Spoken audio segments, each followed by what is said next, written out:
सुरक्षा के मामले में हम चौथे बतायन पर आते हैं। हम एक ऐसे समाज में जी रहे हैं जहाँ एक पत्थर की मूर्ति को 56 भोग और भूखे नंगे तड़पते सो जाते हैं लोग, भूखे नंगे तड़पते सो जाते हैं लोग। क्या यही सच्ची देशभक्ति, यही सच्चा राष्ट्र है?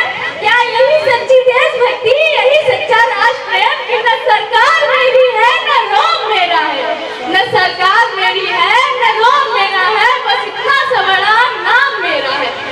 इतनी सी बात का गुरूर है मुझे, इतनी सी बात का गुरूर है मुझे कि मैं भारत की बेटी हूँ और ये भारत मेरा है, मैं भारत की बेटी हूँ और ये भारत मेरा है। लेकिन आज मुझे अपने समाज में एक ऐसी वैचारिका बीमारी नजर आती है।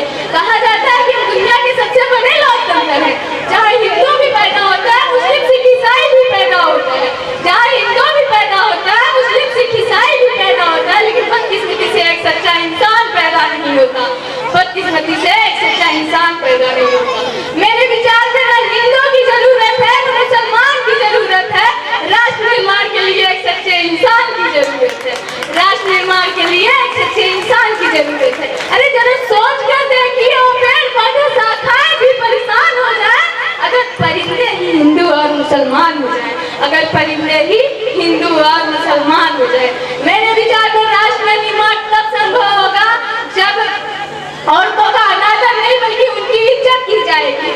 स्वच्छ भारत अभियान में सरकार नहीं बल्कि प्रत्येक नागरिक हाथ बटाएगा, स्वच्छ भारत को दिल से अपनाएगा, स्वच्छ भारत को दिल से अपनाएगा। मेरे विचार में राष्ट्र का निर्माण तब संभव होगा जब एक बच्चा मतान भोजन के लिए नहीं बल्कि ज्ञानार्जन के लिए स्कूल की चौखट पर जाएगा, ज्ञानार्जन के लिए स्कूल की चौखट पर जाएगा।